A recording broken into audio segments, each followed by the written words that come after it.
occidentales y no valoramos la cultura que nos está llegando de los maestros zen, de los maestros indígenas, etcétera, etcétera, etcétera. Bueno, en el film esta mujer presenta un poco nueva era la California postal. Bueno, aparece Trungpa Rinpoche, aparece Ilia Prigogine. Mira, Ilia Prigogine, premio Nobel de la física del caos y los procesos disipativos, tuve varios años en relación con él. Pero cada vez que le nombraba a Grof, Ilia Prigogine me decía strange men, strange men. Es decir, que bueno, son gentes que salen en esa California postal porque están muy alejados. Lo único que lo que hemos comentado con la California maravillosa de los años 70 y eso estamos preparando una publicación al respecto, vamos a ver si sale, es que los hijos de la Segunda Guerra Mundial nacen ahí, es decir, entre los años 60 y 70 y se liberan de la Segunda Guerra Mundial y aparecen los hippies, aparece la psicología transpersonal, aparece la Gestalt y aparece un movimiento impresionante. Ya me hubiese gustado a mí estar en los años 60 y 70 en California, la verdad, ya me hubiese gustado. Después, yo voy a California a partir de los años 78, en el 2005-2006 estoy viviendo allí, ya por pura vez, por un placer de ver cómo evolucionaba aquello y la verdad es que había un ambiente ya en los años 80 muy bueno y muy agradable. Vale. Bueno, hay de todo, es decir, lo que presenta Grof y lo que presenta dentro de todo ese paradigma que se está moviendo alrededor es que el ser humano no es una máquina genética programada. El ser humano, la psicología no se puede reducir a una psicología de comportamientos conductuales, de programación de conductas, cuando utilizas realmente la respiración como otras técnicas, pero vamos, en el caso de la respiración, que lo bonito es ver que el ser humano ofrece una esperanza en todas esas emergencias que se producen. Yo creo que la respiración holotrópica puede dar mucho de sí. Nosotros la utilizamos como un elemento más y pienso que tanto Cristina como él han abierto unos campos muy importantes que yo creo que tienen que ser investigados, que tienen que ser trabajados, a ver si las universidades y las facultades de psicología se abren un poquito realmente a que hay mucho conocimiento fuera de eso, ¿no? Yo veo que hay alguna gente que sale, por ejemplo, Teresa McKenna no sale y me parecía que era una persona muy importante, ¿no? Y la California de esa época era muy curioso. Me acuerdo que por la gente que hablaba, nadie hablaba de Krishnamurti y después, muchos años después, me di cuenta que Krishnamurti era un crítico feroz de todo lo que se estaba haciendo, ¿no? Bueno, pero eso es lo bonito también, esa es diríamos, lo importante de eso. Aparece, sin embargo, David Bohm, que siempre apoyó y lo hemos encontrado en algunos de los congresos, y David Bohm estaba con Krishnamurti, estaba con Grof, y participaba de las cuestiones, y Rupert Sheldrake también, bueno, pues son gente con la que hemos estado en contacto, ¿no? Bueno, yo creo que, no lo sé, están, una de las cosas que siempre, las veces que lo repetía, dice, mira, la vida es improgramable. A mí, en un país comunista, en un psiquiátrico de un país comunista, un LSD me dio una experiencia cósmica que me cambió absolutamente la vida, ¿me entiendes? Y me abrió un campo que jamás había sospechado. Entonces, bueno, somos optimistas, quiero decir, en cualquier momento se puede abrir un campo. Yo creo que está bien con eso. Muy bien, Almendro, gracias, Manuel. Entonces, bueno, voy a presentar a Fernando, para los que habéis entrado tarde. Fernando es el director de la Libre de Marzo, que es la editorial que ha estado editando los libros de Grof desde hace ya 20 años. Entonces, bueno, aparte que han publicado muchísimos libros relacionados con todos los temas que aparecen en el documental, tanto La Liebre como Kairos, también hay que decirlo, ¿no? Que Kairos antes fue editora de Grof y también pues, libros de Joseph Campbell, de Maslow, de muchos de los autores que salen en el documental también los han publicado ellos. Pues son Kairos y La Liebre los referentes en este campo aquí en Cataluña y en la península ibérica. Bueno, sin más te paso la palabra. Tienes el micro cerrado. Espera, si quieres te lo abro yo. Si no lo puedes abrir tú, creo. Abajo a la... Ah, ya está. Ahora, Perfecto. ¿se oye? ¿Se me oye bien? Sí, ¿Sí? yo Vale. Bueno, a ver, yo, así como Manuel y Sonia vienen del campo de la psicología, yo vengo del campo de la filosofía, y entonces con Manuel somos bastante contemporáneos, como hemos visto antes, por edad y porque vivimos en Barcelona una época bastante interesante. Y es curioso, pero mucha gente no lo sabe, en los años 70 en Barcelona había bastante gente que tomaba psicodélicos. Había un movimiento más bien tirando a lúdico porque no se conocían mucho los trabajos. Y eso que hemos de recordar que en España, como en otros lugares del mundo, se investigó mucho con el LSD entre los años 50 y 60. Lo que pasa es que era un mundo reducido a psiquiatras como Uyol, Sarró, Monclús, una serie de gente que recibían el material de la Casa Sandoz y lo utilizaban en psiquiatría, pero de una forma bastante, yo diría que bastante tosca, ¿no? Como si fuera una sustancia similar a los neurolépticos o a los antidepresivos. No tenían una idea muy clara de cómo se trabajaba con esto, por lo que yo he visto luego leyendo artículos, ¿no?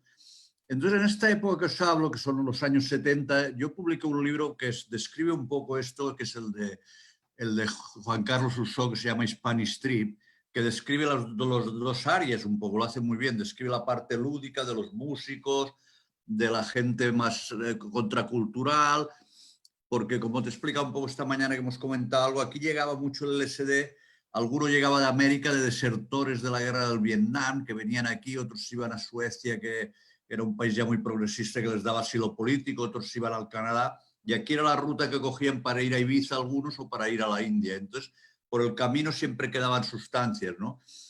Por ejemplo, ahora recientemente he leído una biografía de Félix de Azúa, que explica él que en los años 69-70 tomaba LSD con un grupo. O sea, era una cosa, no diré común, pero no era tan desencaminada. Y eso que, como bien dice Manuel, no había internet ni había nada. Porque yo a Grof, antes de conocerlo personalmente y antes de ser editor, conseguí sus primeros libros en inglés, que creo que son de los años 70, de los reinos del inconsciente humano, psicoterapia con LSD, los lograba comprar. Manuel, puedes acordar, había una librería en Barcelona que se llamaba la librería francesa, que iba allí, un tío me sacaba unos tomos raros en que había las bibliografías, y me los pedía y no era como Amazon, ¿no?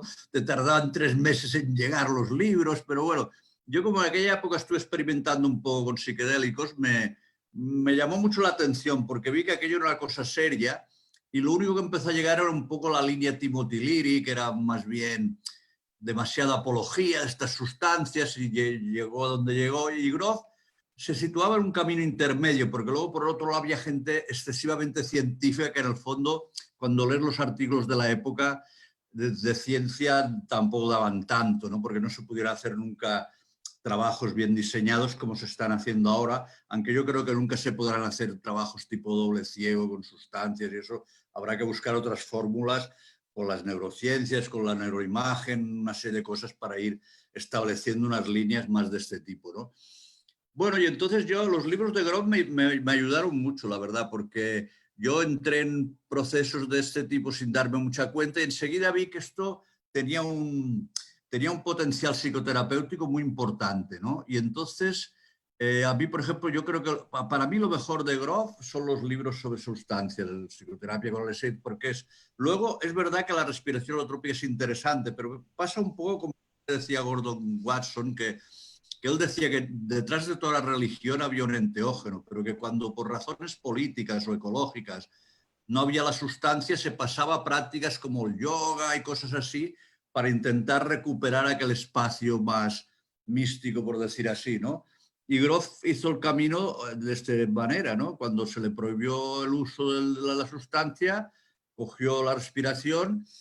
Creo que esto ha sido muy útil para mucha gente pero ya te digo, a mí me interesó mucho todo y creo que además es un patrimonio muy importante. Ahora Grof ya tiene una edad y no sabemos lo que durará este hombre, pero este patrimonio que tiene él de todos esos miles de archivos tratando a gente y tal, porque cuando lees no solo a Grof, yo ahora recientemente he descubierto un libro que me ha fascinado, que es de un psiquiatra checoslovaquio contemporáneo de Grof, que trabajó desde los años 60 hasta los 80 con LSD.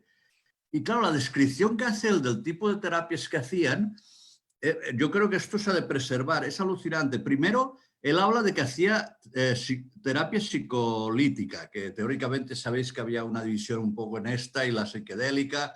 Según decían, la psicolítica eran dosis más bajas, la psiquedélica era, y entonces, pero era más frecuente la toma. Pero claro, también he alucinado cuando el hombre habla de dosis psicolíticas y habla de 150 y 200 gamas, que a mí me ha parecido, bueno, una cosa es las microdosis y otro tipo, pero a mí me ha parecido dosis elevadas para decir esto, ¿no? Y claro, te habla de casos, que es lo que le pasaba a Grof en Checoslovaquia, que les enviaban gente desahuciada de los hospitales, esquizofrénicos, crónicos, y te habla de gente que hacían 100 y 150 sesiones con el LSD, o sea, hasta que y además se fijaban mucho en lo que a nivel lúdico se llamaba el mal viaje. Para ellos era un tesoro aquello, porque era cuando la persona empezaba y tenían este proceso que yo creo que los terapeutas que ahora os dediquéis en el futuro hay que tener muy en cuenta, que es un trabajo muy, muy especial, porque hay gente, Grof ya lo explica también, que va peor, de repente parece que empeora, que llega un momento que ya ni puedes conectar con él si no es el día de la sesión,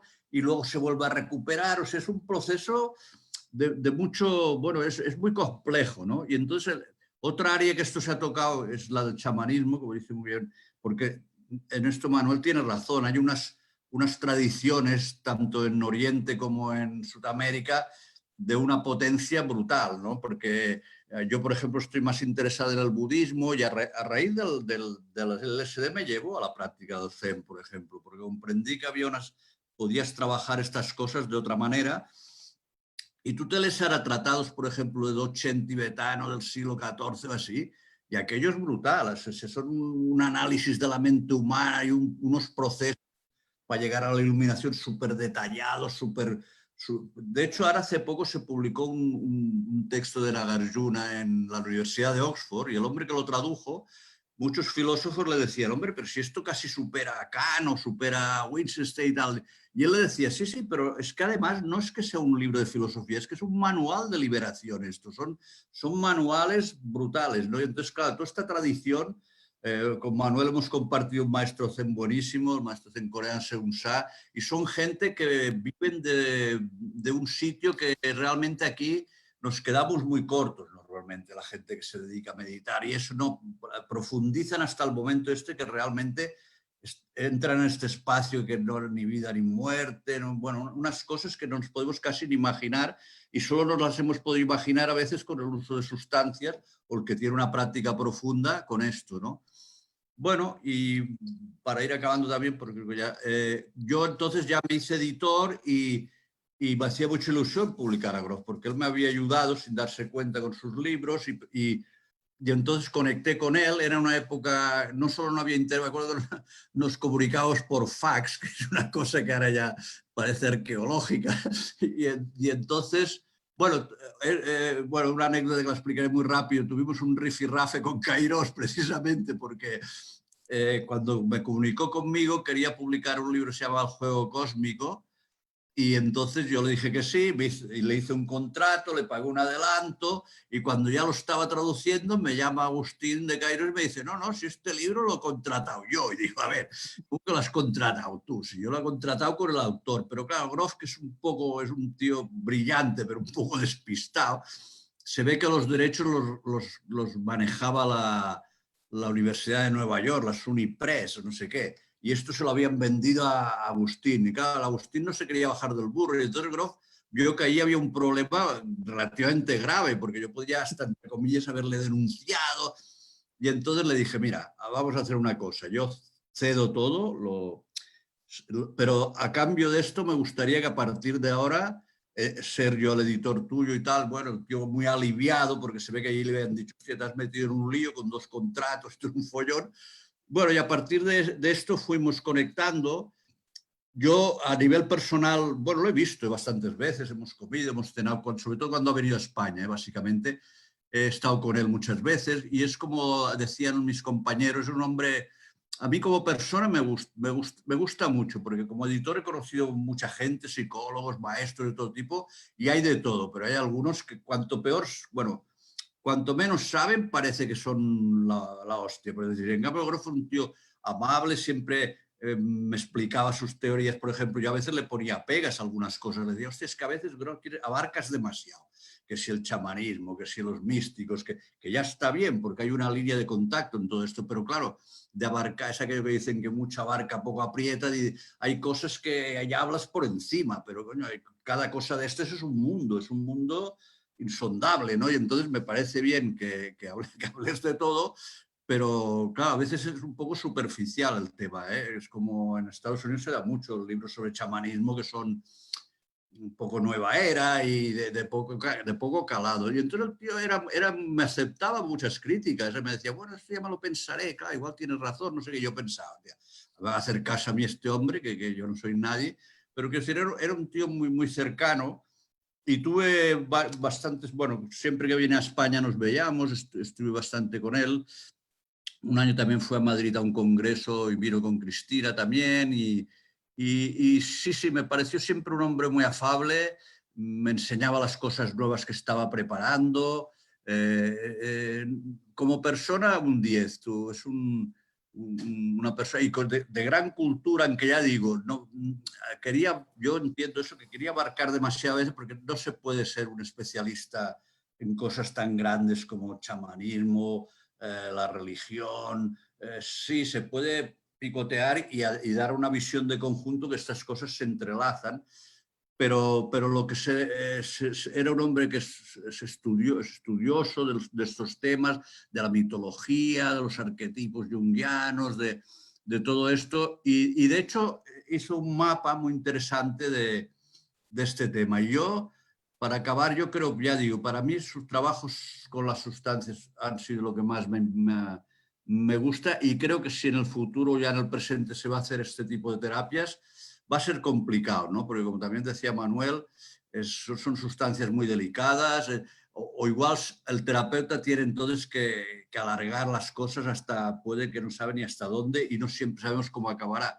Porque yo aquí ya, desde mi punto de vista de filósofo, la pregunta que me hago a veces es bueno, pero ¿de qué estamos hablando? ¿Qué es la salud real, mental? Porque, claro, si la salud, como ahora la psiquiatría lo que considera la salud mental es eliminar los síntomas, que son los mensajeros de unos procesos muy profundos, y volver a la gente al redil, por decir algo, y que se conforme con una sociedad que realmente está más enferma que él y tenga que decir amén a todo y consumir y hacer caso a la televisión y a todas estas cosas, yo creo que el terapeuta psiquiátrico se va a encontrar con un mundo difícil, porque si quiere que la persona realmente sea plena, ya entramos en dos procesos muy distintos, que es como decía Nietzsche. Por ejemplo, Nietzsche dice, en el siglo venidero, dice, la gente dejará de buscar la salvación por buscar la salud, ¿no?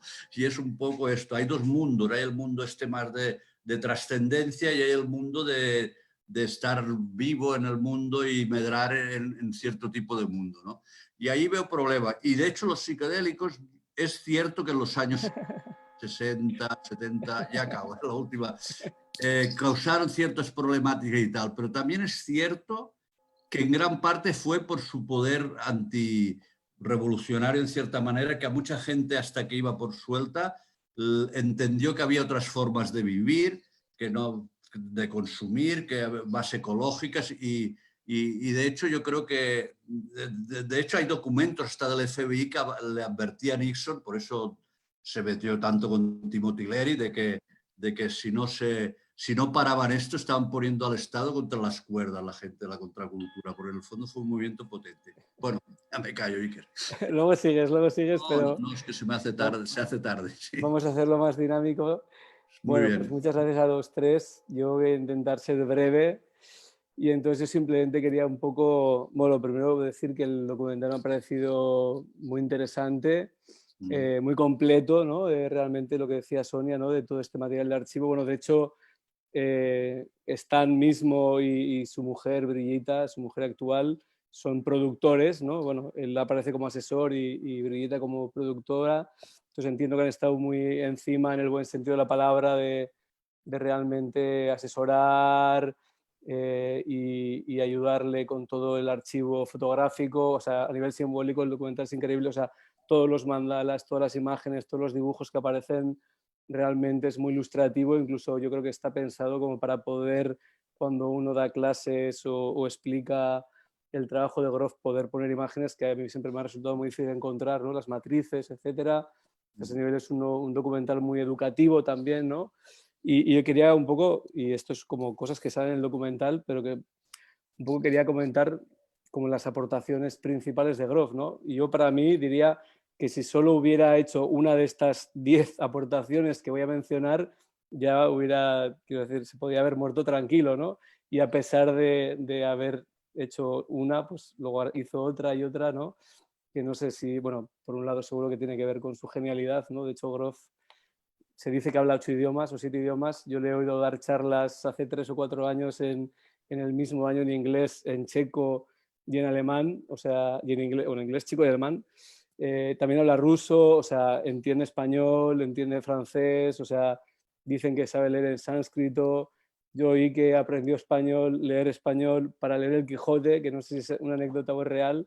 Lo que sí que es real es que lee castellano también. Él ya tenía una capacidad cognitiva muy potente que decidió volcar en todo esto, ¿no? Entonces, un poco solo para mencionar las aportaciones, que de hecho aparecen todas en el documental, ¿no? Pues pionero de la psicoterapia psicodélica, ¿no? Que no solo fue pionero, sino que cuando prohibieron el uso de estas sustancias, pues fue una de las pocas personas, junto con Ralph Metzner y Claudio Naranjo y unos pocos más, que estuvieron toda la época oscura, ¿no? De la Edad Media, de la prohibición, apoyando que estas sustancias pues volviesen a ser herramientas para el uso de los psicoterapeutas, ¿no? Y de hecho pues fue mentor de Rick Doblin y de todos los que están ahora en primera línea de estos estudios, de estas investigaciones. Y esta solo es una de las aportaciones, ¿no? Porque luego, como comentábamos, ¿no? Pues bueno, fue cofundador de la psicología transpersonal junto con Maslow, James Fadiman, Sutich, ¿no? Que esto también ya solo con haber hecho esto pues ya se podía haber dado por satisfecho. Pero después también, ¿no? Pues creó la respiración holotrópica, ¿no? Cuando estaba de residente en Esalen. También esta cartografía ampliada de la psique, ¿no? Que no hemos mencionado, sí que lo han mencionado un poco, ¿no? Pero realmente cartografió, ¿no? Y además el tío, mira que es listo también, ¿no? Como de usar la palabra cartografía, ¿no? Que es como lo que hacían los cartógrafos, ¿no? De mapear, ¿no? Cuando iban por los mares y había continentes y lugares desconocidos, iban haciendo mapas, ¿no? Entonces él usó esta palabra haciendo esta analogía con yo estoy mapeando la conciencia, cartografiando lugares que nadie ha visitado, ¿no? O bueno, o que nadie ha cartografiado en Occidente, ¿no? Aunque el chamanismo y la filosofía oriental sí lo había hecho, ¿no? Esta sería la tercera, ¿no? Luego la cuarta sería crear esta asociación transpersonal internacional y preocuparse de juntar, ¿no? Todos estos científicos, investigadores, pensadores, ¿no? Esta dimensión ya interdisciplinar de su trabajo, ¿no? De preocuparse por juntar antropólogos, físicos, biólogos, ¿no? Muchos salen en el documental, ¿no? Rupert Sheldrake, Richard Tarnas, Joseph Campbell, o sea, gente de primer nivel, ¿no? Mitólogos y junto con chamanes, maestros espirituales, ¿no? Realmente durante años ir a estos congresos, yo que organizo humildes eventos como el de hoy, que ya es un trabajo, no me quiero ni imaginar cada congreso de los 16 que organizó durante 30 años, lo que le tuvo que suponer de trabajo, ¿no? Pero es que además al mismo tiempo estaba haciendo la formación en respiración holotrópica, estaba enseñando, estaba escribiendo libros. Grof tiene más de 20 libros, ¿no? Esta sería la cuarta aportación, ¿no? La quinta, pues ser residente en Esalen. Yo no sabía tantos detalles de lo de Esalen, ¿no? Pero cuando sabe Michael Murphy, que es el cofundador de Esalen, bueno, aparte de que no sabía que era tan guapo de joven, le compara con Richard Barton, el Michael Murphy, que me ha hecho mucha gracia. Él dice que fue el líder principal de Esalen, el que más tiraba del carro en Esalen fue Grof, ¿no? Durante los 16 años que estaba allí, ¿no? Creando estos, no solo ya retiros de una semana, sino de un mes, ¿no? En los que, esto no se dice en el documental, pero hacían 8 respiraciones holotrópicas en un mes e invitaba pues, a estas personas, ¿no? Joseph Campbell, Jack Confield, etcétera, etcétera, etcétera, ¿no? Después también con su mujer Cristina el concepto de emergencias espirituales, ¿no? Esta idea de que a uno le pueden entrar estas o puede pasar por estas experiencias transpersonales sin buscarlas, ¿no? Espontáneamente, ¿no? Y todo este modelo y metodología de cómo acompañar estos procesos desde esta psicoterapia transpersonal que él desarrolló junto con otras personas, ¿no? Entonces también es otra de las aportaciones, aunque realmente fue su mujer Cristina la que creó la red internacional de emergencias espirituales que probablemente salvaron a miles de personas de acabar en un psiquiátrico medicadas hasta las, bueno, pues hasta las orejas, ¿no? Luego también, ¿no? Pues esta conexión, ¿no? Entre este énfasis él en conectar la psicología transpersonal y la espiritualidad, que es esta aportación principal de la psicología transpersonal con la ciencia, ¿no? De hecho, él tiene un libro colectivo que se llama precisamente así, ¿no? Ancient Wisdom and Modern Science, ¿no? Esta idea de realmente todas estas conexiones que hay entre la espiritualidad, la sabiduría antigua y la ciencia, ¿no? Y no solo la psicología, sino pues, pues la biología, los campos morfogenéticos de Fritjof Capra, de Rupert Sheldrake, las teorías de Fritjof Capra, etcétera, ¿no? Que de hecho todavía es un modelo, ¿no? Todo este paradigma de la complejidad que está desarrollándose, ¿no? Que todavía no ha acabado de tomar forma, pero que es como la novedad en ciencia, ¿no?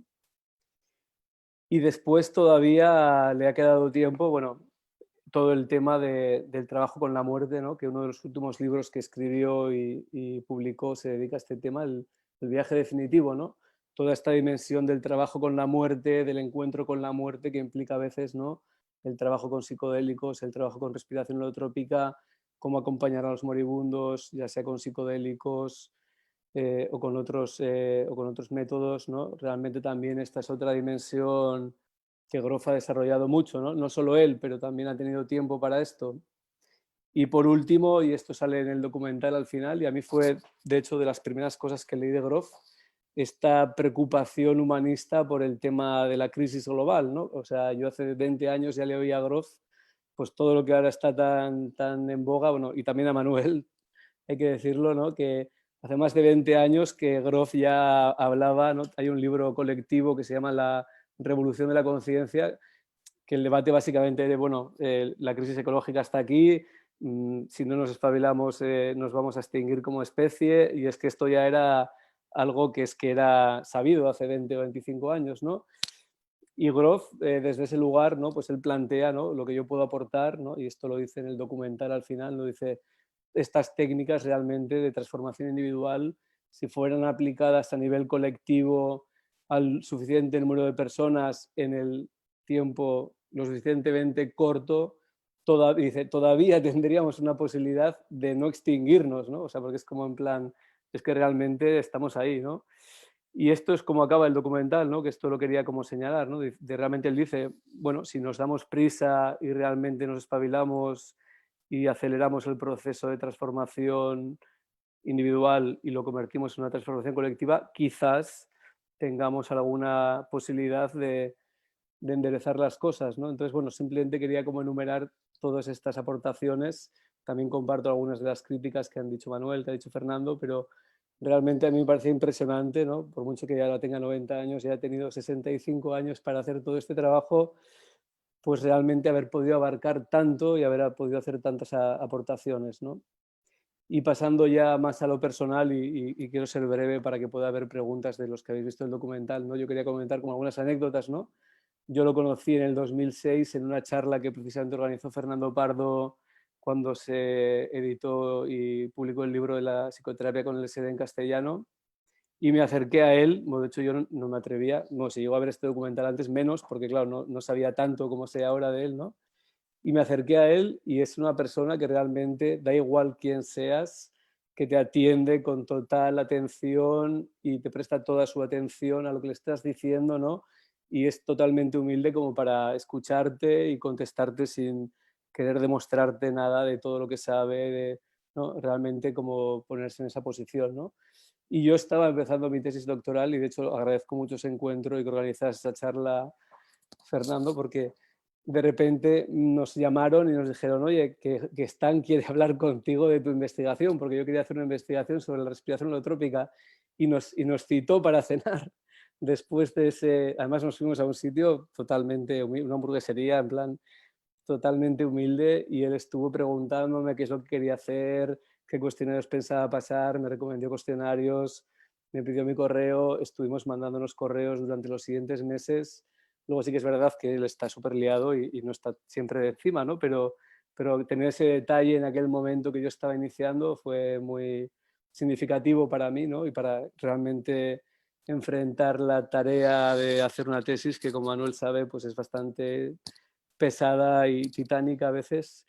Y otra anécdota que quería contar también de Stan, ¿no? Fue que, bueno, habría varias en realidad, ¿no? Pero también esta cercanía, ¿no? De contar contigo, ¿no? A mí cuando de repente estuve también de editor de una revista de psicología transpersonal, me mandaba artículos, me animó a hacer este monográfico sobre respiración holotrópica, se ofreció a pasarme un artículo muy largo original sobre la respiración holotrópica para abrir el número monográfico.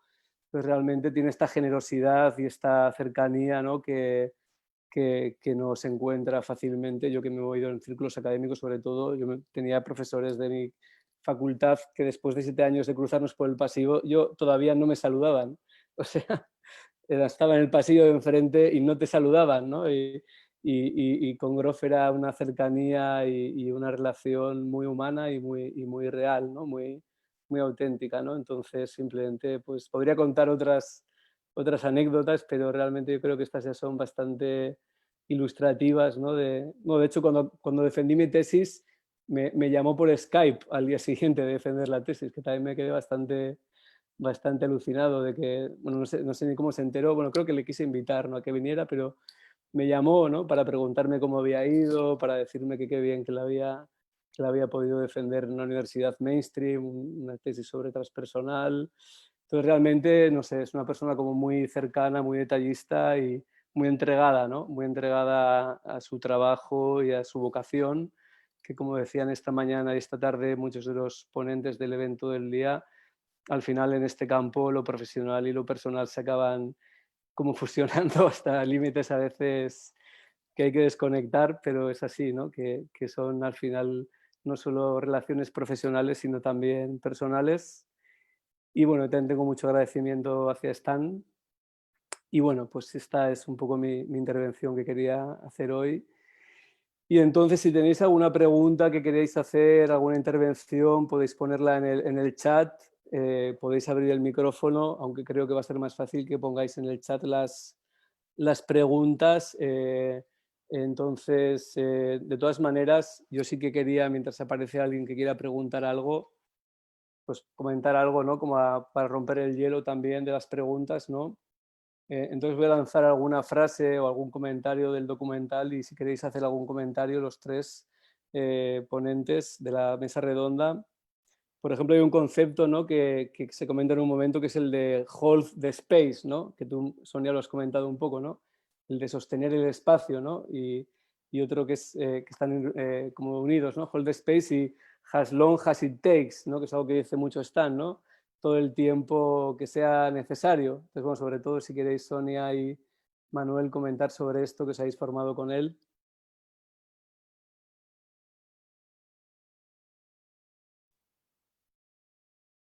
El micro.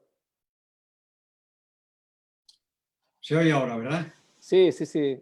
Pues me acuerdo una vez estando con Tab Sparks, que en paz descanse, y Grof, creo, bueno, hubo un comentario sobre esto, ¿no? De estar con la gente y tal. Y una de de los comentarios de Grof, que Tab dijo que efectivamente es así, que bueno, yo he estado mucho con la gente, pero creo que a veces he estado hasta demasiado, ¿no? Sosteniendo a la gente, ¿no?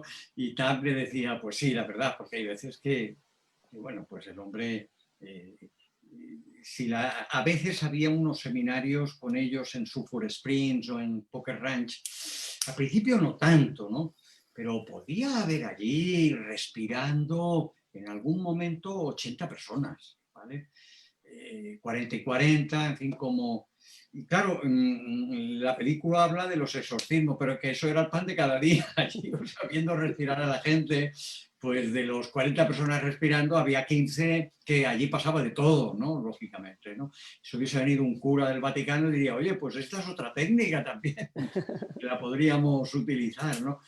Bueno, habría que ver qué es un exorcismo en el fondo, pero es complejo e interesante. Pero lo que decías es eso, sí. Stan estaba allí trabajando y la verdad es que Tab Sparks también se entregaban al trabajo, ¿eh?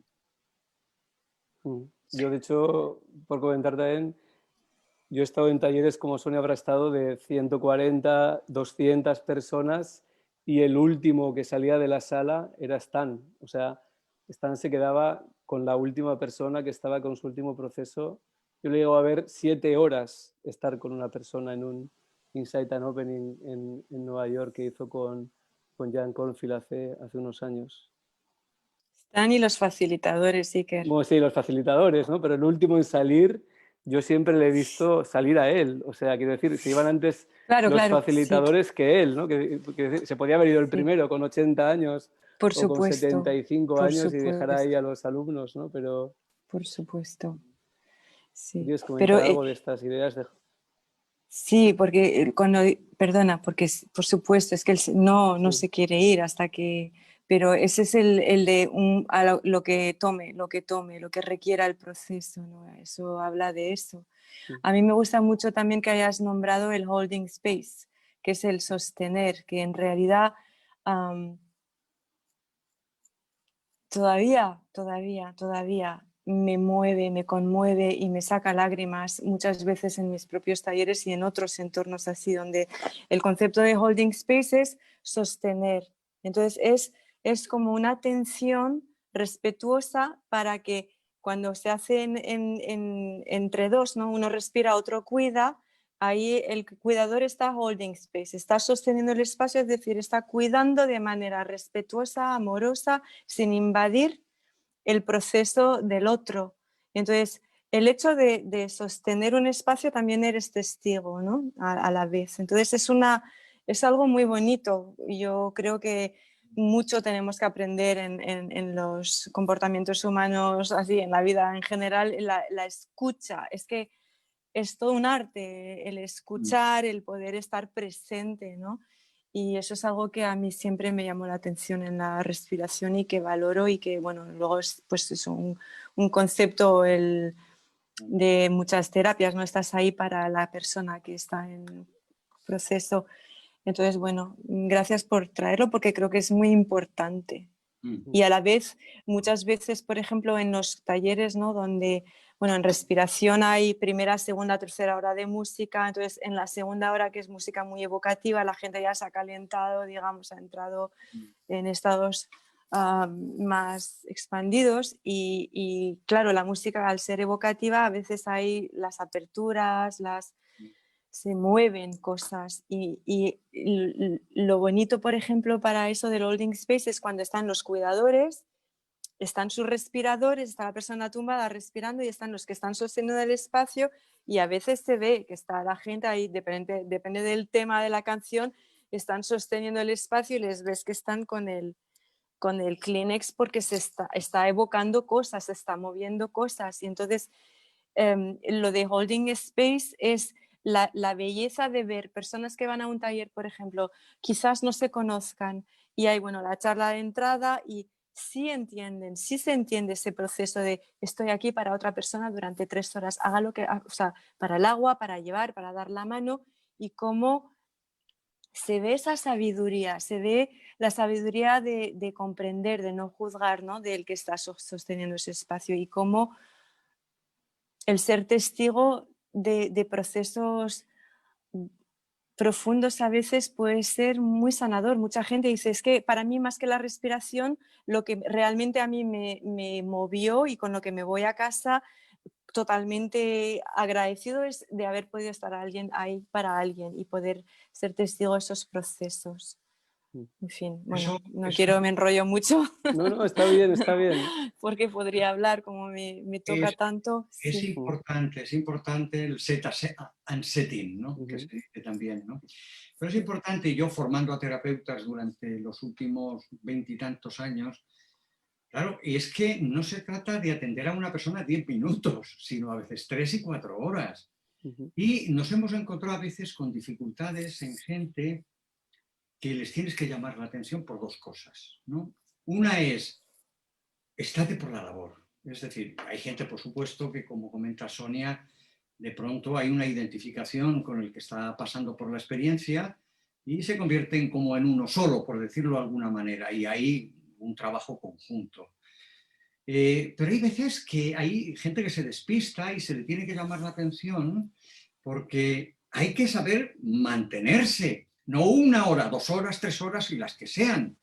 Es decir, si te comprometes, tienes que actuar en consecuencia y no ponerte a mirar el techo o a mirar, qué sé yo, porque 20 metros más allá hay una persona moviéndose demasiado. Y después hay otro error que se comete, ¿no?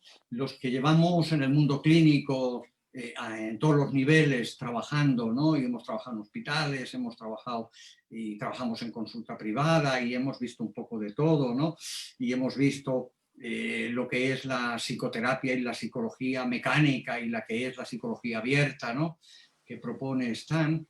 El otro problema a veces de los acompañantes es que actúan demasiado. Hay veces que hay que tener la sabiduría de no saber tocar al paciente. Hay gente que necesita meter las manos en la masa. Los malos terapeutas actúan demasiado y a veces no actuar y la sola presencia es suficiente, ¿no? Me acuerdo de Ram Dass, y lo publiqué en su momento en el libro ese que habías comentado, el Psico, y es que Ram Dass, muy curioso, este hombre, cuando empezó a trabajar con gente cercana a la muerte, él actuaba, hablaba y tal, pero ya se dio cuenta y al final dice, ahora que sé mucho, simplemente me coloco en silencio delante de la persona moribunda y ahí se pasa lo que tiene que pasar, mucho más que meter la mano, que actuar, etcétera, etcétera. Y como sabrá Sonia también, pues hay veces que hay gente que se dispara y tienen que venir 4 o 5 cuidadores con colchón, bueno, con cojines, con mantas, porque si no aquello puede acabar mal para los que están al lado, lógicamente, porque puede haber una emergencia, no agresiva, ¿no? Sino una emergencia demasiado disparada. Yo me tengo que despedir pronto, tengo un par de minutos más que me voy al Amazonas, Vale. los ashánicas me están esperando. Voy a lanzar otra pregunta, bueno, frase de Grof que sale en el documental y luego paso a alguna pregunta que hay de los que están siguiéndonos. Es esta frase que a mí me parece increíble y que es totalmente contraintuitiva para el resto de escuelas de psicoterapia, yo creo, que esta frase de la total expresión de una emoción es la pira funeraria de esa emoción. Pues la quieres comentar tú primero a Manuel, y luego Sí, Sonia, y luego Fernando también. sí. Bueno, eso lógicamente es una expresión también muy antigua. Como decía Fernando antes, somos tan soberbios los occidentales, somos tan soberbios, que no nos damos cuenta que hace miles de años, desde los Upanishads, donde ha bebido el budismo, donde los indígenas no escriben libros porque lo que quieren es una transmisión de maestro a alumno y de transformación a transformación, y no de meterte y llenarte el coco de ideas, sino un verdadero saber transformador, no un saber de meterte en la memoria cosas. Entonces, eso es una frase que tiene muchos años. Es decir, el problema que hay con la psicología occidental es que muchas veces se convierte en una psicología represiva contra los síntomas, como ha comentado Fernando, o algo parecido a eso. Y uno se puede reprimir con técnicas y puede reprimir con fármacos. ¿Por qué es la pira funeraria? Porque cuando a tú a la persona le das la libertad de poder expresar esas emociones están saliendo del inframundo, están saliendo del inconsciente y le están diciendo al propio paciente o al cliente, como que le queráis llamar, que hay algo ahí dentro que tiene que salir y que tiene que tomar conciencia de lo que hay. Ya Freud lo decía en su manera también, y eso se llama libertad terapéutica. Y la libertad terapéutica es abrir la puerta para que emerge y perder los miedos de los psicólogos, los psiquiatras y los médicos a que un ser humano tiene síntomas. Y esos síntomas no hay que matar al mensajero. Y esos síntomas son fundamentales porque es de alguna manera la forma que tiene nuestro interior de dialogar con la naturaleza y de expresar no solo lo reprimido, porque no es solo lo reprimido. La verdadera psicología y psicoterapia va mucho más allá del psicoanálisis. Es decir, ahí hay un inconsciente transpersonal, por llamarlo de alguna manera, que está transmitiendo un proceso evolutivo. Y ahí la psicología del caos os podía hablar un montón de cosas, pero os tengo que decir adiós. Dentro de poquito te voy a invitar a hacer una charla en el Instituto sobre Psicología del Caos, Manuel. Bueno, Ya te voy pues a me llamar voy para porque ya me concretarlo. estoy metiendo por el teléfono a ver qué hago. Porque hay un problema ahora mismo en un lugar del Amazonas y voy a ver si puedo resolverlo. Muy ¿Puedo bien, ayudar a gracias por resolverlo? estar con nosotros, Manuel. Gracias. Un besito a todos. Fernando, Chao. cuídate, chaval. Sonia, company. Leu, buenas noches. Y bueno, oye, que muevas cosas en España, que necesitamos que muevas cosas de estas, ¿vale? Oye, En la fíjate, de península, sí. Barcelona yo estoy en Guadalajara, o sea que imagínate, ¿vale? Molt bé, adeu, noi. Adeu. Bueno, entonces, Sonia, Fernando, si queréis comentar algo, de, a ver si le puedo sacar a Manuel, si queréis comentar algo de este comentario que he hecho, de esta frase de Grof, y Fernando quiere luego decir, yo puedo decir. damos paso, si no, luego a las preguntas del Sí. público, pero bueno, del No, yo público. si te quería comentar es que más pillar un momento que no lo ha ido bien. ¿La frase cuál era? La frase es la total, dice, ¿no? En un momento del documental, lo dice otra persona, pero que es Richard Tarnas, hablando de algo que le llamó mucho, le marcó mucho, de algo que dijo Grof, que es la total expresión de una emoción es la pira funeraria de esa emoción. Ya, sí. ¿Qué te parece? Yo creo que ese es otro de los aciertos de la terapia psicodélica, de que la gente, cuando los psicoterapeutas empezaron a entender bien cómo iba este proceso, exacto, en lugar de frenar los síntomas, a veces los acrecentaban un poco como para limpiar todo el espacio ¿no? Es como cuando te han de quitar un tumor, pues en vez de parar es limpiar todo el espacio. De hecho, en budismo tibetano hay técnicas para esto. Hay una mujer americana que está muy bien, por cierto, ha vivido mucho tiempo en Nepal, que es el Sultan, que hizo un libro que publicamos nosotros, se llama Alimentando tus demonios, que es una técnica, la moderniza, pero es real una técnica muy antigua del budismo tibetano, de que realmente a los demonios has de entrar en diálogo con ellos, no reprimirlos, porque entonces van creciendo hasta que te desbordan. Y este tipo de técnicas yo creo que son muy interesantes, y aunque a veces son difíciles porque se presentan cosas a veces que las personas, los mismos terapeutas y quien sea, tienen sus propias emociones y sus propios traumas, por decir así, y sus propios síntomas. Entonces a veces no sabe, le proyectan demasiado cosas que no quiere ver tampoco, y entonces por eso es un espacio delicado. Sí, un poco siguiendo con lo que dices, ¿no? Yo me acuerdo cuando estuve en la India que había una práctica muy milenaria que es estar en el Ganges meditando, viendo, y ahora que hablábamos de la pira funeraria, precisamente viendo las piras funerarias donde están quemando los cadáveres, ¿no?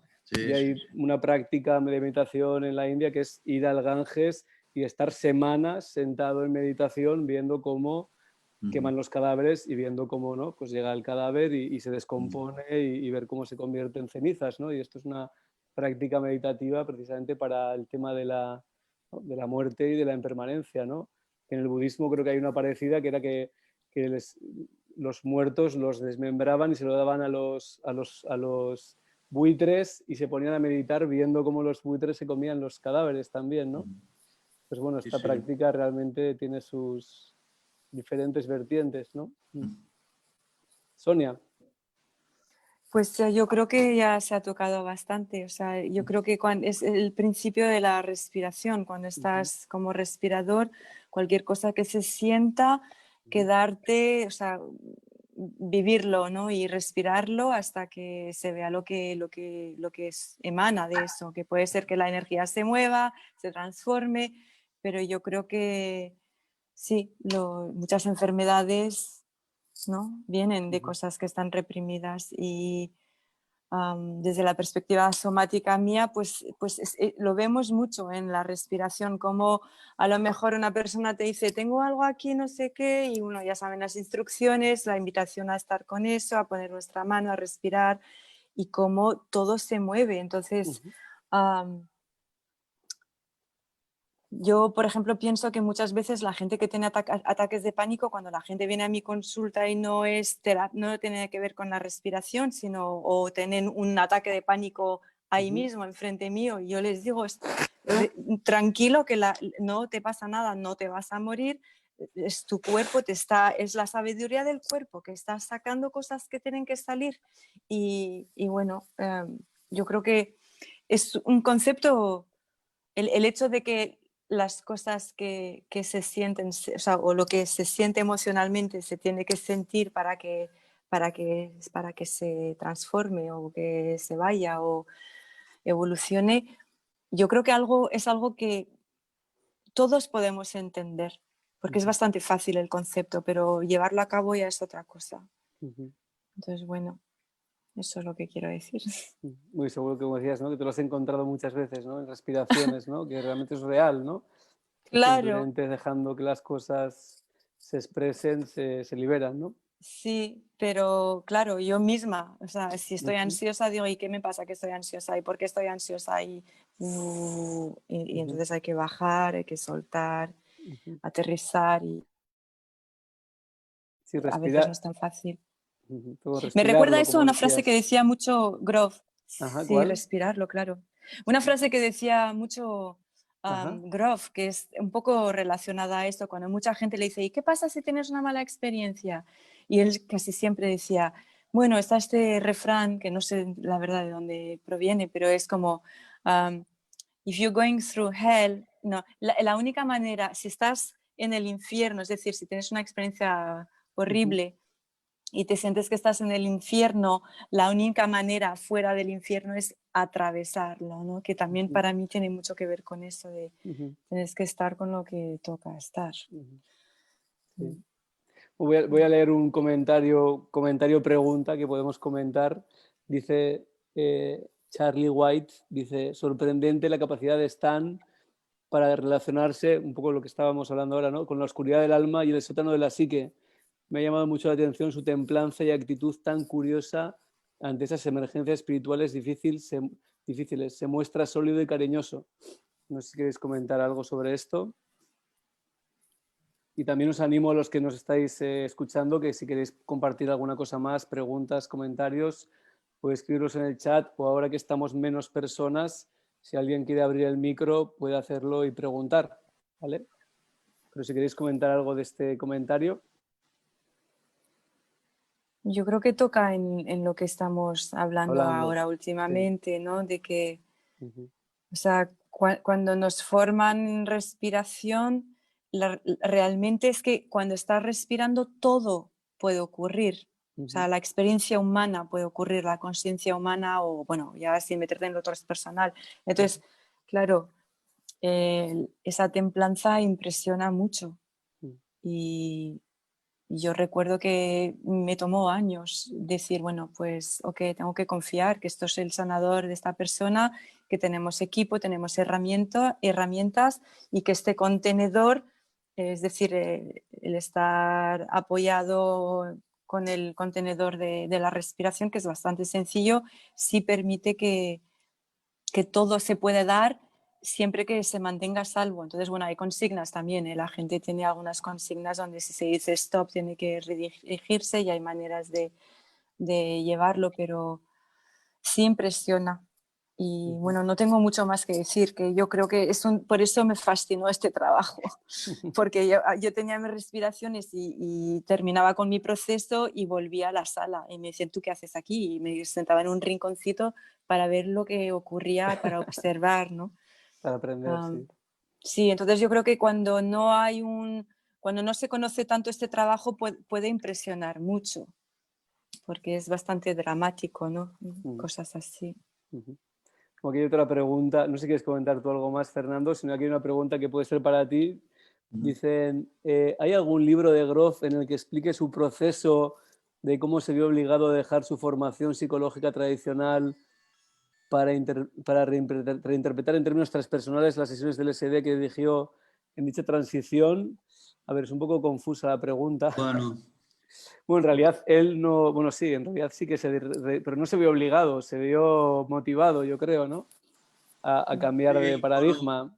De hecho, en la película se explica bien. O sea, un libro concreto así no existe. Lo que en todos los libros él explica su proceso, ¿no? Y entonces se cansó con el psicoanálisis un poco. También vio que esto no llevaba a ningún sitio y la llegada del LSD Sandoz le transformó la vida, como explica en la película. Entonces, él, su formación psicológica tradicional, bueno, las siguió teniendo, por decir algo, pero entonces ya entró, exacto, abrió este nuevo espacio de la psicología transpersonal, se aventuró a a esta psicología del futuro que la apunta, y entonces yo creo que un libro concreto explique esto, no, pero en muchos de los libros sí que a veces comenta su proceso de cómo, pasó de una manera de hacer a otra. Sí, esto es Bueno, de bastante hecho, donde sí que lo explica perdón, pero en mi libro. Ah, En la bueno, entrevista que le hice en mi libro, sí, si a no, eso alguien es le interesa, voy a no, aprovechar otro minuto de publicidad en muy Investigación bien. en Psicoterapia Psicodélica, que de hecho lo publicó Fernando. Pues aquí hay una Sí, sí, entrevista una muy larga entrevista con muy buena. Grof, en el que yo justamente le pregunto por todo esto, ¿no? Por todo su proceso, que salen muchos de los temas que salen en el documental también detallados, ¿no? Entonces, bueno, si os interesa profundizar en esto y en la siguiente Sí, pregunta que os voy a leer, que también podemos ser los tres contestarla, ¿cómo veis el futuro legal en España con la terapia psicodélica, ¿no? Sobre todo con el LSD y psilocibina? Bueno, yo os recomendaría este libro, que también recoge un poco no solo el futuro de la terapia psicodélica en España, sino en todo el mundo, ¿no? Y bueno, puedo empezar yo contestándola. De aquí a pocos años, muy pocos años, probablemente 2, la MDMA, y probablemente de esto nos puede hablar un poco más Sonia, porque se acaba de formar también allí en Estados Unidos para ser terapeuta en psicoterapia asistida con MDMA. Se habla que en 2 años ya va a ser legal, va a ser un medicamento que los psicoterapeutas formados para ello puedan usar en contexto de psicoterapia para el trastorno del estrés postraumático. Y a partir de ese momento, en poco tiempo más, seguramente en Europa y en otros países del mundo, acabe siendo legal poco después, ¿no? Entonces, antes hacía un comentario medio de bromas de Rick Doblin, que es el director de MAPS, que es la organización que hace estos estudios con MDMA en particular, que le decía que dentro de, bueno, esto lo decía hace 15 años, decía, dentro de 15 años, por ahora, se ha equivocado por 3 o 4, decía, habrá una clínica psicodélica en la que se pueda trabajar con MDMA y psilocibina y otros psicodélicos en cualquier ciudad lo suficientemente grande como para que haya un McDonald's o un Starbucks, ¿no?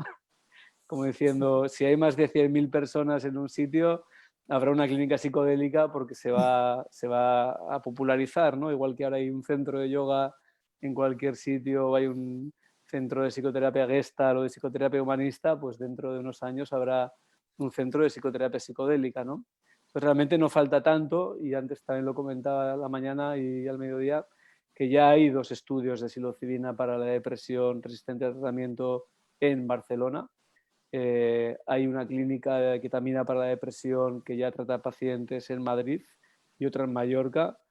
Probablemente no dentro de mucho empezar a ver clínicas en Barcelona, primero con ketamina y después pues, con MDMA y psilocibina, que son las siguientes sustancias que se van a legalizar. Y bueno, pues la verdad es que pinta bastante prometedor, y de hecho ahora lo que hace falta es que las personas interesadas se formen para poder acompañar estos procesos, porque no hay casi nadie formado, ¿no? Y de esto igual nos puede contar Sonia, que se ha formado también en el CIS en uno de los pocos programas de psicoterapia asistida con psicodélicos del mundo, ¿no?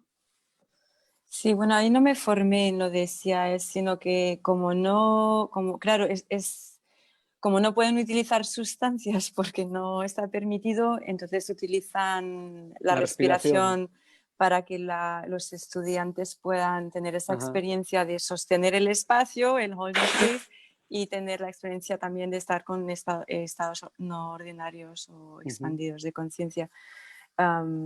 Pero Bueno, sí, hiciste la de MAPS entonces, ¿no? La de MAPS sí que la has hecho, como sí, yo. es que ¿sabes qué pasa? Que la de MAPS todavía, sí, los únicos que han terminado la de MAPS son los que están trabajando en las Estudios. fases de estudios, es decir, sí, porque claro, como es un estudio, tiene un protocolo, ¿no? La investigación está basada en un protocolo y hay muchas fases y todavía están en la fase 3, algunos sitios han terminado. Entonces, las únicas personas que realmente terminaron la formación son los que están trabajando en la investigación. Luego hay una cosa que se llama Expanded Access, como el acceso expandido, ¿no? Como una ampliación para acceder a... Y eso, sí, yo he hecho la mitad de la formación porque están todavía esperando que el gobierno de Estados Unidos, el FDA, apruebe el que realmente se oficialice.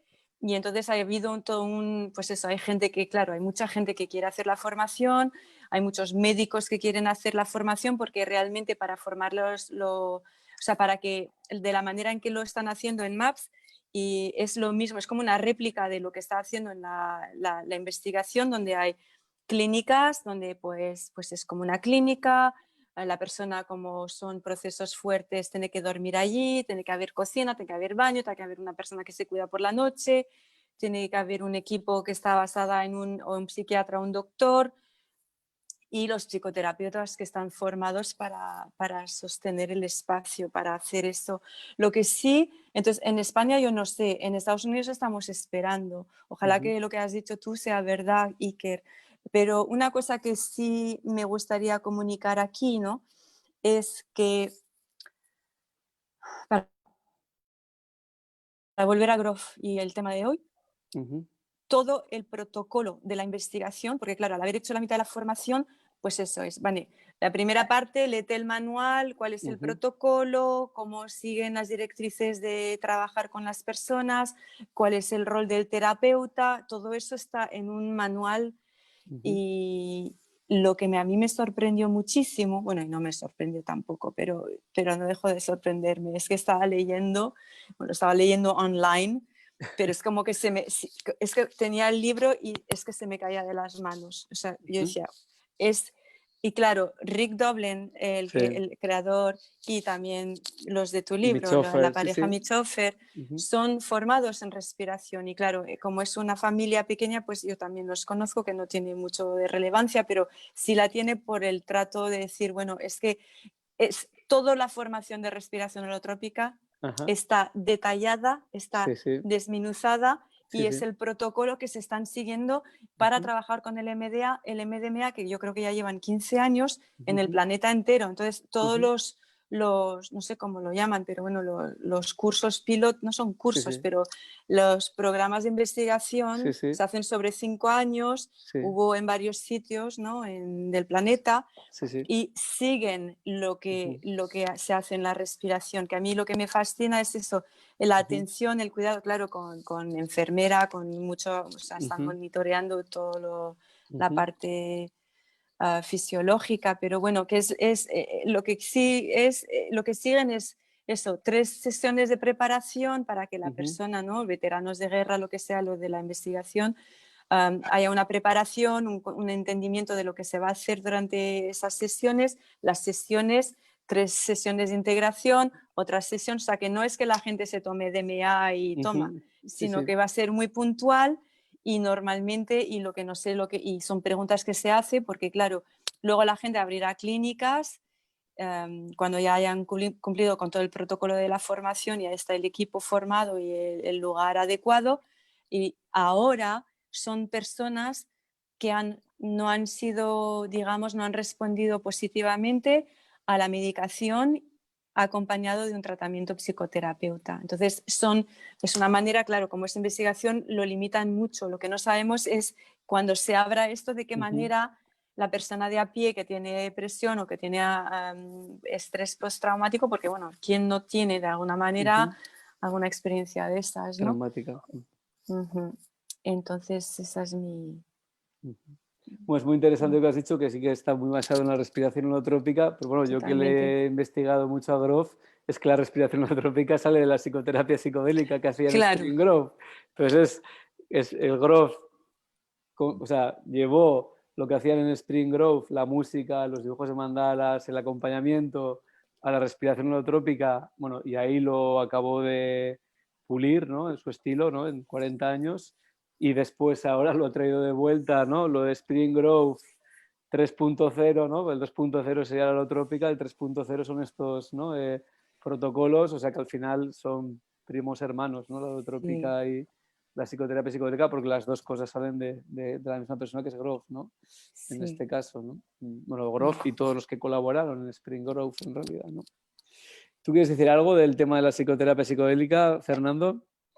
Bueno, no, básicamente que yo hace tiempo ya preveí y he escrito a veces en artículos que he hecho de que la psiquiatría del futuro será psiquedélica seguramente. De hecho, hasta los laboratorios que se han estado forrando con antidepresivos y todo esto, he leído que últimamente han dejado de investigar ya en estas líneas, porque en el fondo ha sido un engaño que los antidepresivos nuevos ni siquiera funcionaban tan bien como los antiguos o parecido, y se está agotando digamos, la cosa comercial. Lo único que me preocupa, a mí como filósofo, entre comillas, es que esta nueva psiquiatría también entre un poco, que sea dominada por laboratorios farmacéuticos y apliquen la cosa que creo que se les va a escapar de las manos, porque estas sustancias no se pueden usar. Eso de tomar una pastilla cada día y cosas así, es un método totalmente diferente. Entonces tendrán que buscar estos nuevos protocolos con clínicas, con estancias, con gente que sepa manejar esto, porque si piensan manejarlo igual que lo anterior, no va a tener ningún sentido. Es lo único que yo veo. No sé si hay más preguntas que queráis hacer. No veo que haya más preguntas en el chat, o si alguien quiere abrir el micro y preguntar directamente, podéis aprovechar ahora, porque dentro de poco ya vamos a ir cerrando. Pues si hay alguna otra intervención que alguien quiera hacer. De momento no. Bueno, yo os voy a leer una última frase, ¿no? Antes de ver si hay alguna otra pregunta, y si no, para poco a poco ir cerrando, que también es de otra persona que lo menciona. Dice, es una profesora del CIES, una alumna de este máster de psicoterapia psicodélica del CIES, creo que la dice, y es una frase de Grof que dice que Grof le dijo: tu psique nunca te presentará ningún obstáculo que no puedas superar. Pues si queréis comentar también esta frase, ¿qué opináis? Dentro de este contexto de la psicoterapia psicodélica, ¿no? Y la respiración holotrópica. Yo lo veo interesante, porque hasta la gente que ni siquiera ha tenido el contacto con la psicoterapia y tal, la gente que en su época tomaba sustancias de una forma más lúdica y así, acababas comprendiendo que es verdad, que nunca, por muy fuerte que fuera todo lo que fuera a pasar y que te pensabas que te estabas volviendo loco, que te ibas a morir, todo esto, hay un punto que si te soltabas y te entregabas, parecía así, que la psique te lleva hasta a un máximo, pero que tampoco va más allá, en el sentido de que en este sentido todo lo que te pueda pasar, lo vas a pasar mal a lo mejor, pero no te va a perjudicar, según como al revés. Posiblemente sea a veces salías de viajes, de eso, entonces se consideraban malos viajes, salías mucho más pleno y mucho más entendías más las cosas, a las personas y a ti mismo, que no en unos viajes de estos más suaves y más placenteros, ¿no? Por así decir. Yo creo que sí, que es una frase acertada. ¿Sí? Sonia.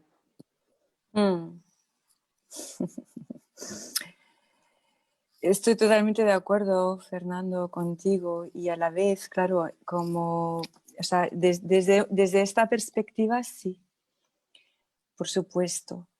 Pero bueno, también es cierto que la gente, o sea, si miramos a esto como procesos humanos, hay procesos humanos emocionales donde la gente lo pasa fatal.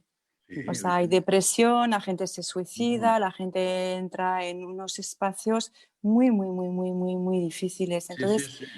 es verdad, eso es verdad, claro. Y cuando la gente viene y me dice: Sonia, es que quiero hacer esto porque llevo no sé cuánto tiempo, quiero hacer el taller, no sé qué, no sé cuántos, pero tengo miedo de tal, tengo miedo de cual. Y bueno, yo creo que desde una perspectiva así puntual, si una persona quiere hacer un trabajo, yo se lo digo: si tú sientes que estás... Y bueno, yo a veces me tiro 40 minutos antes ¿sabes? Porque la gente quiere hacer un taller y yo estoy disponible, porque si se tiene que hacer un trabajo de este tipo, lo que no voy a hacer es escatimar en tiempo y todo lo que se tenga que hacer, o varias conversaciones, varios días. Pero, o sea, si una persona quiere, pero teme Entonces ya hay muchas cosas de que hablar, cuál es tu proceso, dónde estás, en qué momento, cuáles son tus situaciones, o sea, cuál es tu apoyo, qué sistemas de soporte tienes, vas a terapia, qué amistades tienes, tu familia, ta. Pero claro, hay momentos donde la vida nos desborda y claro, hay momentos en que la vida nos desborda y sí lo superamos o no lo superamos. Sí, no, Entonces, bueno, no, la garantía no existe, la garantía es que no todo se puede solucionar o no, realmente lleva mucho más tiempo del que uno querría.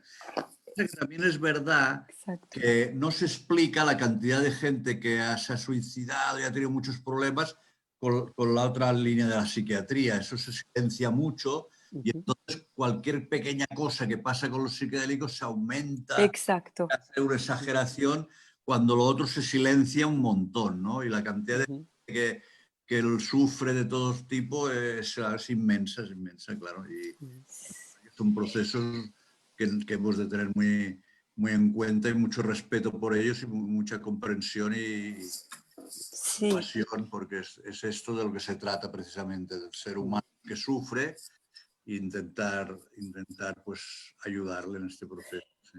Yo quería hacer un comentario también al respecto, sí, luego te dejo, Sonia, también, pero como para aportar algo también.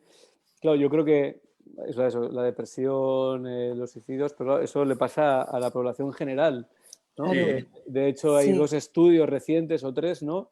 Dos estudios que hicieron un grupo sueco, no sé si te acuerdas tú del apellido de los que lo hicieron, Fernando.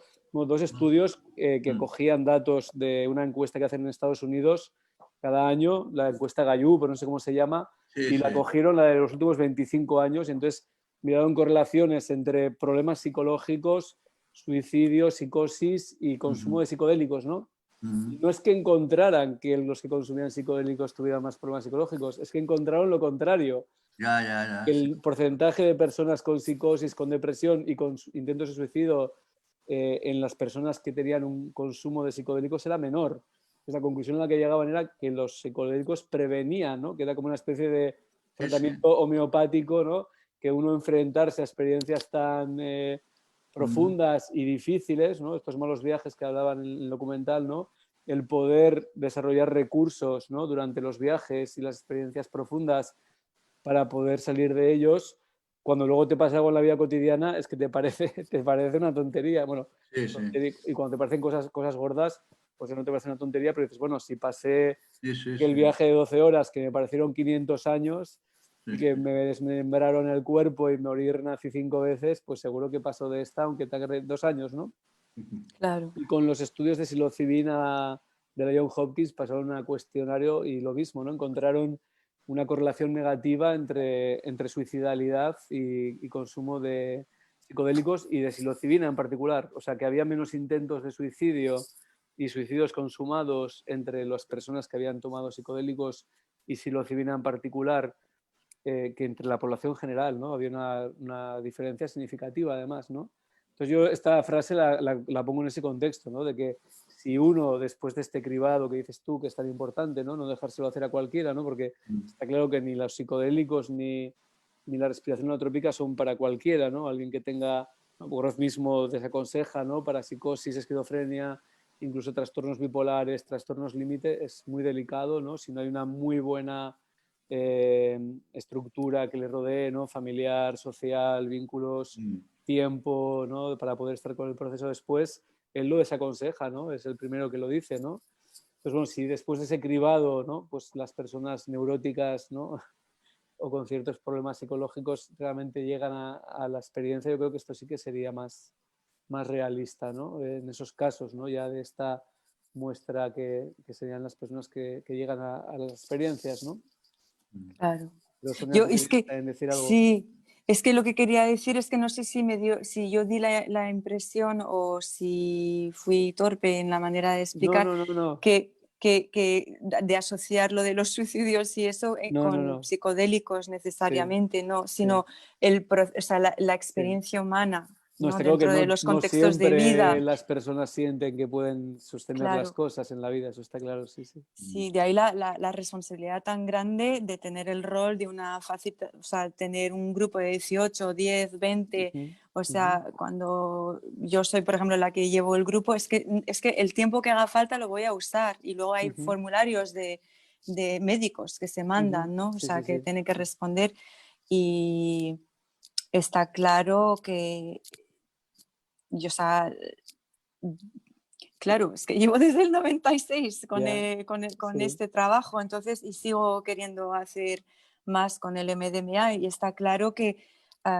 estamos hablando de cómo sostener o cómo apoyar procesos que amplían la conciencia para bien, ¿no? Y a veces hay esas, es difícil, ¿no? Sí, sí. O abrir lo que no se tiene que abrir en el momento adecuado, claro, pero yo creo que cuando la gente quiere venir o con esta lista, de alguna manera hay una parte, es el sanador interior, que dice, bueno, estoy buscando algo, hay un impulso y ahí es cuando se tiene esa conversación y se habla, pero qué bueno que hayas traído esos datos de investigación y por algo es, ¿no? ¿Por qué? Porque al principio dice, ¿y por qué? ¿No? La gente me dice, ¿y por qué utilizan los psicodélicos, el LSD para gente que se va a morir de cáncer? Y digo, claro, para sanar no No. es para acompañar en el proceso de Acompañar y despedida, Ujú, claro. claro, sí. ujú. No, y qué Entonces, bien también que tú traigas, ¿no? Eso, el screening, ¿no? Que ya, o sea, está la preparación y la integración, pero es que antes de la preparación está el screening, ¿no? Que es decidir quién sí y quién no está preparado para esa experiencia, ¿no? Porque igual alguien, pues mejor que se ponga a meditar o hacer sí, psicoterapia sí, o hacer algo más light, ¿no? Que hacer una holotrópica, que no es para todo el mundo, ni es para alguien que acaba de entrar en el mundo del desarrollo personal y el autoconocimiento, ¿no? Y esto el mismo Grof lo dice, ¿no? O sea, que es lo ideal sería realmente tener todas las herramientas a mano y en función de la persona decidir si con alguien se puede hacer un tipo de psicoterapia u otro, pero también poder decidir si se puede hacer respiración holotrópica o si se puede hacer un psicodélico u otro, ¿no? Entonces habría como todo un proceso, ¿no? Según Grof y según otros autores, ¿no? Pues primero psicoterapia, luego terapias vivenciales, luego holotrópica, luego MDMA, luego otros psicodélicos mayores, ¿no? claro. Sí Y que no es luego, para todo el mundo tampoco mm, estas sustancias y estos procesos, sí. Bueno, aquí hay otra pregunta. ¿Qué libro de Grof recomendáis para comprender mejor las matrices perinatales? uf, Yo no sé si este que tradujo Sonia, la Bueno, psicología, psicología del futuro, ahí sí está que bastante está bastante explicado. bien detallado en un capítulo, sí, sí, sí. En este Y no sé si en la sería respiración holotrópica también hay un capítulo seguramente también, sí, sí, sí, sí. completo, sí. Mm. sí, Bueno, está en pues varios libros. si hay alguna pregunta más o alguna intervención más, si no vamos a ir casi cerrando ya el evento, que llevamos algunos todo el día. Yo Muy sí que bien. quería, para cerrar, leer una última frase, que de hecho es la última frase prácticamente, no, de hecho es la última frase que sale en el documental que dice Stan, ¿no? Que tiene que ver con esto de la crisis global, y si queréis la podemos comentar Ah, también, ¿no? ya, Dice, ya. dice algo así como, ¿no? Me he encontrado que las personas que pasan por estos procesos profundos comparten una misma cosmovisión, ¿no? Y algunas de las características de esta cosmovisión es la sensación de que estamos todos unidos, dice, ¿no? En esta nave espacial, dice, por el planeta Tierra, y lo que hacemos influye en todos los demás, ¿no? Como esta interdependencia, ¿no? Y luego dice, ¿no? Que es muy interesante también, ¿no? Yo creo, ¿no? En estas transformaciones profundas e individuales. Y dice ahora, si es posible hacer esto a gran escala o si tenemos el suficiente tiempo, esta es otra historia, ¿no? O si queréis comentar algo de esta frase, cualquiera de las partes de lo que dice, ¿no? De esta cosmovisión compartida, de esta idea de que estamos todos juntos, ¿no? Y que todo lo que hacemos influye en todos los demás y esta idea de que nos falta tiempo, ¿no? Quizás para ayudar a una transformación global. ¿Queréis añadir o compartir algo sobre esta frase, lo que opináis? Bueno, yo creo que precisamente el mundo de las sustancias bien trabajado y bien llevado, hay personas que es por primera vez en la vida que se dan cuenta que forman parte realmente del universo y que están totalmente conectadas con todo y que quemar un bosque es como si te quemaras a ti mismo, y entonces esto produce una transformación real, porque es una experiencia, porque en plan teórico te puedo explicar que si el cambio climático, que si no sé qué, pero tú vas diciendo, bueno, yo voy y no reciclo, no pasa nada, pero tener una experiencia realmente de contacto tan profundo con comprender que un poco esto que explicaban los astronautas, que cuando vieron desde fuera la Tierra, pues te da otra sensación. Y yo creo que en este sentido es donde creo que esto, hasta no sé si a Grof le leí o a alguien que veía insinuar que esto es lo único que podía salvar a la humanidad a largo plazo, a corto plazo, que tampoco es tan largo plazo, algo así, ¿no? Porque... Como Rick Doblin lo dice en el documental y Grof lo viene a decir, pero viene a decir que igual ni con esas, ¿no? Como que igual Bueno, no tenemos no, tiempo. claro, porque esto no será tan común, pero bueno, si la cosa se va inclinando cada vez más, no solo con lo que con la gente que medita, la gente que ve las cosas ya de otra manera, y esto podría ayudar un poco también a no agotar tanto, digamos, la naturaleza y explotarla de estas maneras que se explotan, ¿no? A ver, que Sonia, no sé qué ha pasado con Sonia. Aquí está Sonia. Aquí Es que está. es que no me funcionaba el ordenador y lo tengo con el teléfono y dice que se está 20% de batería. Ah, bueno, ahora Es por terminamos. eso. Nos ¿Quieres comentar despedimos. algo, Sonia, de Es esto? que una preguntita ahí Ya. No, pero esto de la Pero cosmovisión sí, compartida y estas sí. transformaciones.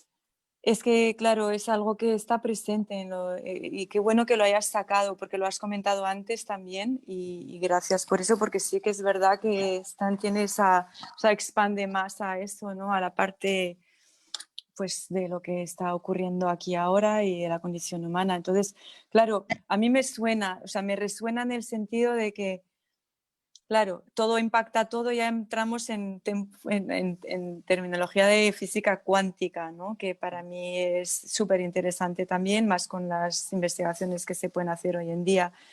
Y luego, pues lo que tiene que ver con que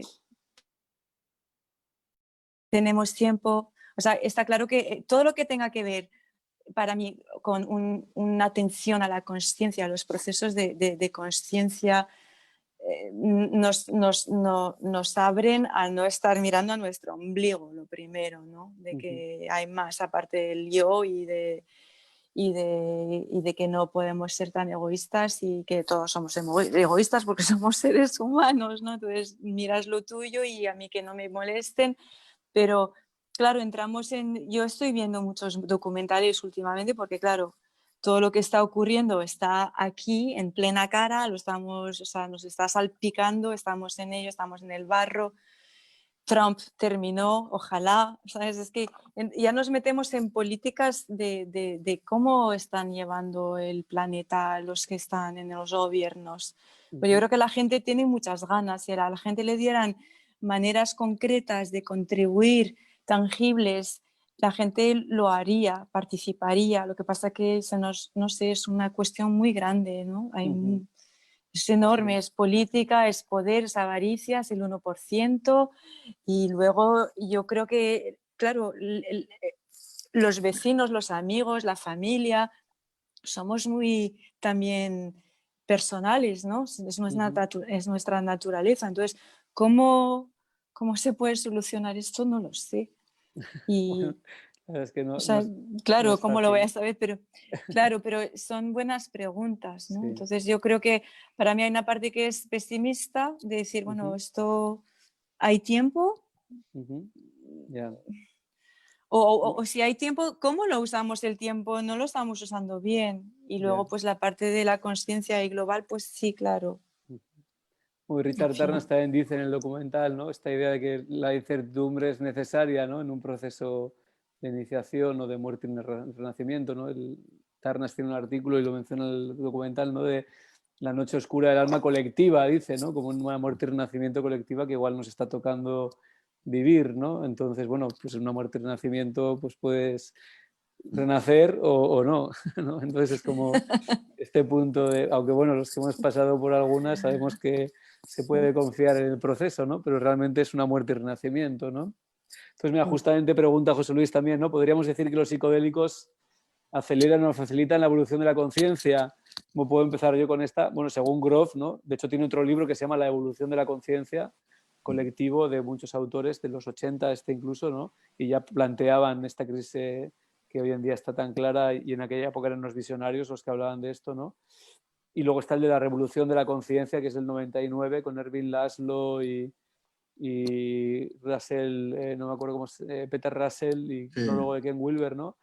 Que él plantea, ¿no? Cuando le preguntan, ¿tú crees, ¿no? que la psicología transpersonal puede aportar algo? Dice, no, los psicodélicos y la respiración holotrópica y otras técnicas, como decía también Fernando, ¿no? Meditación, etcétera, si el número suficiente de personas las hicieran y se transformaran en el tiempo suficientemente corto y rápido, pues sí, ¿no? Que podría haber lo que se llama, ¿no? la masa crítica, ¿no? El tipping point que dice Ervin Laszlo también, ¿no? Pues bueno, pues yo tampoco no me siento capacitado para responder a la pregunta, pero sí que puedo remitir, ¿no? A lo que dice Grof, a lo que dice Ervin Laszlo, que dicen muchos teóricos de la complejidad, y yo sí que creo que puede ayudar, ¿no? Pero bueno, de ahí a solucionar la crisis global en la que estamos metidos, bueno, pues puede aportar una parte, ¿no? Un grano de arena, y habrá que combinarlo con muchas otras soluciones, ¿no? ¿Queréis comentar algo de esta pregunta, que estaba un poco en la línea de lo que hablábamos? Y con esto ya podemos ir cerrando. La pregunta era, ¿podríamos decir que los psicodélicos aceleran o facilitan la evolución de la conciencia? No, un Sí. poco la respuesta que has dado tú me parece suficiente, ¿no? En este tema, sí. ¿Pero estáis de acuerdo también? ¿Diréis que sí o que no? Sí. Que Sí, yo sí, creo que sí. Vale. Sí. Vale. Si queréis decir una última frase para ir cerrando, que ya van a ser 1:30. ya. Bueno, adelanto que, de hecho, después de este evento, todavía, porque para los que no lo sabéis, este evento ha habido otro de 11 y 11, que hoy es 11 del 11, de 11 y 11 a 6, ahora estamos de 7 a 10:30, pero a las 10:45, a través del Instagram Live de Joel Olivé, que ahora os pongo la dirección, va a hacer un cierre musical del evento de todo el día de 10:45 a 11 y 11. Pues vamos a hacer de 11 y 11 a 11 y 11. Y entonces que sepáis que a las 10:45, si os conectáis al Instagram de Joel Olivé, que ahora mismo lo pongo en el chat, pues podéis ya ver el final del evento, la parte musical, el cierre musical. Entonces ahora mismo os lo pongo en el chat. Entonces, si queréis decir una última frase, una última intervención antes de cerrar la mesa y el evento, Sonia y Fernando. Bueno, yo básicamente quiero agradecerte, como decía Manuel, que vayas haciendo, porque últimamente has hecho cosas realmente importantes, ¿no? Como trajiste bueno, ¿cómo se llama? No me acuerdo este. William Richards. ¿Eh? William Richards Sí, y William Michael Richard, Albert Bichofer. Knopfler, Sí. esto, y eso yo creo que es importantísimo, ¿no? Has hecho una labor muy buena. Luego las películas que también has ido pasando y trayendo, yo creo que es una labor que necesitarías que te apoyara la gente. Bueno, ya sabes que puedes contar conmigo siempre que hagas estas cosas, y creo que está muy bien que se hagan, sí. Simplemente esto. Gracias. Y yo pues decir que estoy muy agradecida. Es la primera vez que hago una cosa así, estaba muy Mira. nerviosa. Quería dar las gracias a todo el mundo que ha visto la peli, que ha estado aquí siguiendo. Y también, Fernando, encantada de conocerte y poner una cara. Igualmente, Sí. Y Iker, ¿hace cuántos años que nos conocemos ya? Pues digo que 10 o 11. Sí, porque estaba mirando 11. emails esta mañana para decir, ¿cuál es el email 2009 de en el Iker? Y había un... CIA. Sí. Y que nada, sigas con tu pasión y tu dedicación y tu inspiración, porque el mundo te necesita también, porque hay mucho que estás ofreciendo a través de todo ese trabajo que estás haciendo. Gracias. Adelante, amigo. Y muchas gracias por tenerme. ¿Qué tomas para tener tanta energía? Me preguntan. Bueno, esta es la pasión que dice aquí ahora Sonia, ¿no? no se dice. Bueno, la energía me la dais vosotros que me seguís. Si no me siguiera nadie, pues no tendría nada que hacer, ¿no? Pero me alimento de la energía de todos los que ponéis vuestra energía y vuestro tiempo también en estos eventos. Bueno, ya ves, hoy era un aniversario, además, había que celebrarlo. Si hubiera sido otro día igual estaría hecho polvo, pero me ha motivado mucho todas las colaboraciones y los invitados y vuestra participación, y seguro que seguiré haciendo estos eventos de divulgación, ¿no? Sobre todo también esta parte divulgativa que creo que es muy importante y que falta mucho para, sobre todo en lugares como la península ibérica, que las personas entiendan, ¿no? Realmente el valor que tienen estas técnicas, estas medicinas, tanto los psicodélicos como la respiración holotrópica, como la psicoterapia psicodélica, porque no se entiende todavía, ¿no?